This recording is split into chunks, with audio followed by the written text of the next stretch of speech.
बिस्मिल्लाहिर्रहमानिर्रहीम अस्सलामुअलैकुम। मैं हूं करामत मुग़ल और मेरे साथ हैं रिज़वान अहमद सिद्दीकी, जिनको आप हर चैनल पर ही देखते हैं।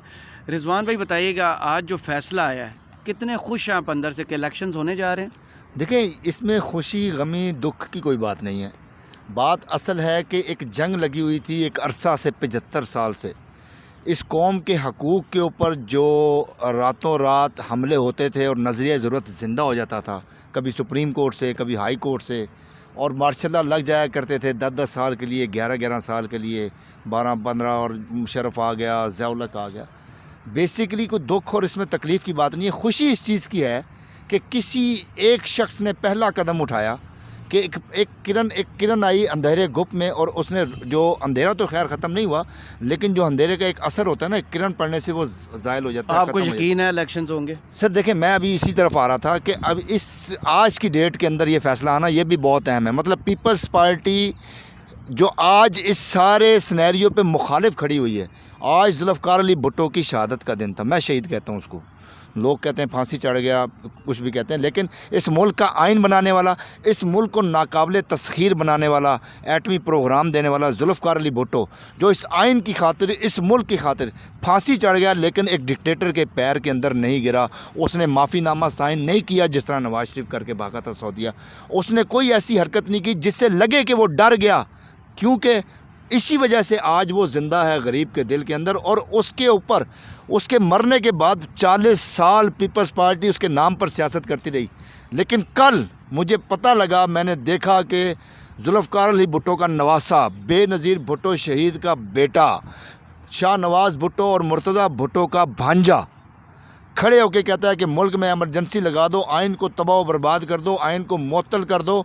आइन जो मेरे नाना ने बनाया था, जिसके लिए मेरे नाना ने, मेरी माँ ने, मेरे मामू ने कुर्बानी दी, उसको ख़त्म कर दो। क्यों? क्योंकि मेरा इक़्तिदार ख़त्म होता हुआ मुझे नज़र आ रहा है। इक़्तिदार है कितने दिन का? जितने भी दिन का है, 1 दिन का है या 100 दिन का है, बात यह है कि बात वो होती है जो पहले हो जाए, काम वो होता है जो पहले नज़र आ जाए, हरकतें वो होती हैं जो आपके ऊँट के पाँव पालने में नज़र आ जाते हैं। सही। मतलब ये शख्स बिलावल भुट्टो, जिसको हम किसी भी कैटेगरी में गिन नहीं सकते, वो कहता है कि मेरे इक़्तिदार को लंबा करने के लिए आप आइन को मुअत्तल करें, आप मुल्क में एमरजेंसी लगाएं। और मिल किन के साथ गया? अच्छा, मज़ेदारी की बात, पार्टनरशिप किन के साथ जोड़ी हुई है? राना सनाउल्लाह के साथ, PMLN के साथ। ये वही PMLN है जो सबसे बड़ी बेनिफिशरी थी इनके नाना की फांसी के बाद। नवाज शरीफ ज़िया-उल-हक की काबीना का हिस्सा बना, वज़ीर ख़ज़ाना भी बना पंजाब का, उसके बाद वज़ीर आला पंजाब भी बना ज़िया-उल-हक के दौर में। ये वही नून लीग है जो सबसे बड़ी बेनिफिशरी है इस सारे सिस्टम की, जो नज़रिया ज़रूरत पे ज़िंदा होता था। आज उस नज़रिया ज़रूरत को जब दफन होते हुए हमने देखा, तो हमने बहुत सी लाशें भी गिरती हुई देखी, नज़रियाती लाशें, कि आज मरियम औरंगज़ेब भी कुछ बोलने के काबिल नहीं, मरियम नवाज़ भी कुछ बोलने के काबिल नहीं रही। राना सनाउल्लाह और नासिर भट्ट, एक कातिल मफरूर भी यहाँ पर फिर रहा था, आज मैंने देखा सुप्रीम कोर्ट के आते में फिर रहा है। मतलब हम आप भी करते हैं तो हो जाते हैं बदनाम, वो कत्ल भी करते हैं तो चर्चा नहीं होता। हमारे कारकुनान अगर हमारे लीडरों के साथ आते हैं तो उनके ऊपर दहशतगर्दी के पर्चे हो जाते हैं।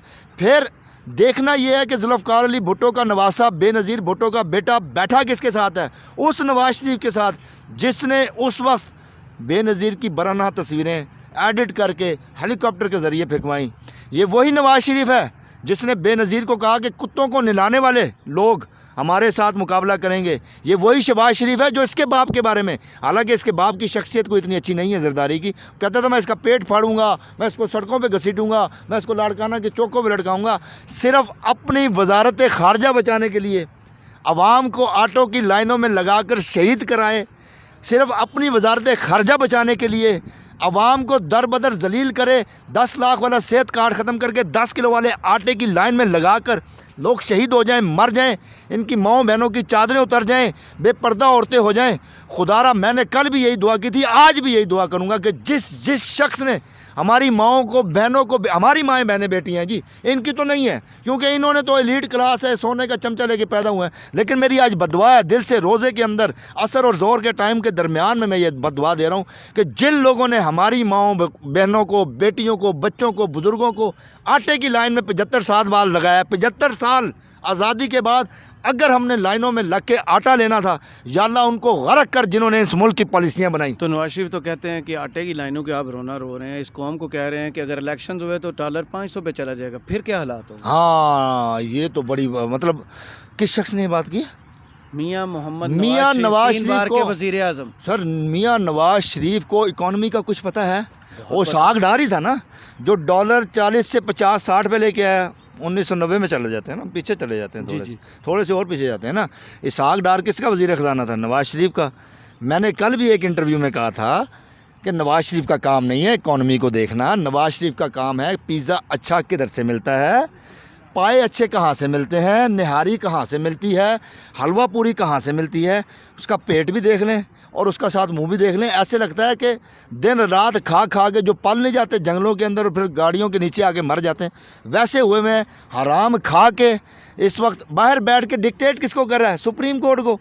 500 रुपये का डॉलर तो आज भी 3 रुपये ऊपर गया है। डॉलर तो 290 का हो गया, 300-350 का मिल नहीं रहा, 320-325 का मिल ही नहीं रहा। वो साका डॉलर, साका डॉलर जो है, जो बाहर से बड़ा एक्सपर्ट आया था, और वो एक फ़िल्म का डायलॉग मुझे याद आ गया था कि लोग मुझे साग कहते हैं, किसी ने पूछना हो तो साका वो फलाना। तो वो ज़ाहिर बात है शक्ल, वो बड़ा खूबसूरत बंदा था जिसने डायलॉग बोला, तो उसमें मुँह ही फिटे मुँह हुआ है। इन्होंने मुल्क की इकॉनमी तबाह कर दी, इन्होंने मईशत बर्बाद कर दी, सारे इंडिकेटर्स माइनस में चले गए, अपने असासाजात इनके ऊपर जा रहे हैं। अब जब सुप्रीम कोर्ट ने फैसला दे दिया तो नाच ना जाने आंगन टेढ़ा, अवाम के अंदर ये जाने काबिल है। आज राना सनाउल्लाह साहब इधर सियासी कारकुनों को लेके आए थे, तो क्या प्लान था उनका? यही डराने धमकाने वाले? सर नहीं, ये समझ रहे हैं कि 90 की दाई है और 2000 की दाई है, हम लाएंगे, हम मॉडल टाउन में आके गोलियां मार देंगे, हम सुप्रीम कोर्ट के ऊपर चढ़ जाएंगे, झंडे को नीचे कर देंगे, पाकिस्तान के झंडे को नीचे फेंक देंगे, नाउज़ुबिल्लाह, हम अंदर जजेस का गिरबान पकड़ लेंगे, हम 90 की दाई में खड़े हुए हैं, हमें यहाँ कोई पूछने वाला नहीं होगा। अब ना वो दौर रहे ना वो टाइम रहा। वो कहते हैं ना, वो पठान मर गए जिन्हों के कन्ना दे बाल सन। उन सारे पठान अक्लमंद होकर यहाँ खड़े हुए थे, और एक एक पठान, हम तो कहते थे ना, एक मुसलमान 10 काफरों पे भारी होता है। एक एक पीटीआई का पठान, एक एक पीटीआई का कारकुन 100 पटवारियों के ऊपर भारी है। ये मैं आपको हकीकत बता रहा हूँ। जो कहते थे ना बर्गर पार्टी है, बर्गर पार्टी है, भाग जाएगी, नस जाएगी, मार नहीं खा सकती। ज़मान पार्क लगातार 48 घंटे मुकाबला किया, फिर अगले दिन फिर मुकाबला किया, ब्रेक के बाद फिर जुडिशल कॉम्प्लेक्स में मुकाबला किया, हर जगह पर जाके लीडर के साथ मुकाबला किया। रिजवान भाई, अगर इलेक्शन कमीशन इस फैसले को फिर नहीं मानता पिछले की तरह, तो फिर पीटीआई क्या करेगी? आर्टिकल 6 लगाया जाए। देखें जी, पीटीआई ने कुछ नहीं करना। फैसला ना पीटीआई का है, ना इमरान खान का है, ना अवाम का है, ना आपका है, ना मेरा है, ना किसी बाहर वाले का, ना किसी अंदर वाले का। फैसला है सुप्रीम कोर्ट ऑफ पाकिस्तान का, फैसला है इस इमारत का, इसकी बुनियादों को मजबूत करने के लिए फैसला दिया गया है। ये जो सुप्रीम कोर्ट के अंदर ऑनरेबल जजेस बैठे हुए हैं, उनको डिवाइड करने की हमेशा कोशिश की, जिस तरह नून लीग ने पहले भी कोशिश की, और आज रात भी उन्होंने रजिस्ट्रार को फारग करके तो फलाना नहीं। तो फैसला है उमर अता बंदयाल साहब का और उनकी टीम का। देखिए, चीफ जस्टिस इस वक्त उमर अता बंदयाल हैं। उमर अता बंदयाल के नीचे उनके 14 जवान हैं, जो उनके हर फैसले के पीछे सर खम करने के लिए तैयार खड़े हैं, क्योंकि ये एक बटालियन टाइप चीफ जस्टिस हमारे यहाँ बैठे हुए हैं। फैसला उनका है। अगर चीफ इलेक्शन कमिश्नर नहीं मानता, चीफ इलेक्शन कमिश्नर ये फैसला नहीं मानता, तो मेरा नहीं ख्याल कि उमर अता बंदयाल साहब, जिन्होंने इतना दलेराना फ़ैसला दे दिया आर्टिकल 6 लगाने में, कोई देर लगेगी इंशाल्लाह। अगर अब नहीं लगेगी तो मैं आपको गारंटी दे रहा हूँ, ये चीफ जस्टिस साहब को मैं आज गारंटी दे रहा हूँ कि अगर अब भी ना लगी तो जिस दिन भी कोई और गवर्नमेंट आई, कसम खुदा की इसको सर छुपाने की जगह नहीं मिलनी चीफ इलेक्शन कमिश्नर को। जितना ज़ाती चपड़ासी ये बन चुका है ना नून लीग की फैमिली का, इतना तो कोई पालतू जानवर भी नहीं बनता जितना ये बन गया है। वो खुदा के बंदे, आइन की बेतौकीरी कर रहा है तू, उस आइन की बेतौकीरी कर रहा है जिसके लिए भुट्टो ने अपनी जान दे दी, भुट्टो ने अपनी जान दे दी, लेकिन उसके नवासे ने उसकी जान के ऊपर, उसकी गर्दन के ऊपर उसकी शहादत आज घड़ी खुदा बख्श में, हकीकत में कब्रों के ऊपर पैर रख के बिलावल भुट्टो ने कहा इमरजेंसी लगाओ। आज घड़ी खुदा बख्श में वो शोहदा, वो मुर्तज़ा शहीद भुट्टो, वो मुर्तज़ा भुट्टो शहीद, वो बेनज़ीर भुट्टो शहीद, वो जुल्फ़कार अली भुट्टो शहीद, उनकी कब्र पे पैर रख के इन चोरों, लुटेरों, डाकुओं, जिन्होंने हमेशा कानून को धज्जियाँ उड़ाई, कानून के ऊपर हमले किए, उनकी कब्र पे पैर रख के जुल्फ़कार अली भुट्टो के नवासे ने ये बयान दिया कि मुल्क में इमरजेंसी लगा दो।